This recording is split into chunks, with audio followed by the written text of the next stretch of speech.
Good morning guys, in front of me is HMD Pulse Pro and let me show you how to change keyboard language.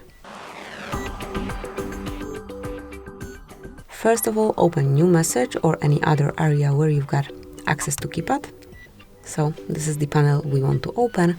Now mark settings icon, select languages, tap on add keyboard and now select the language that you want to use.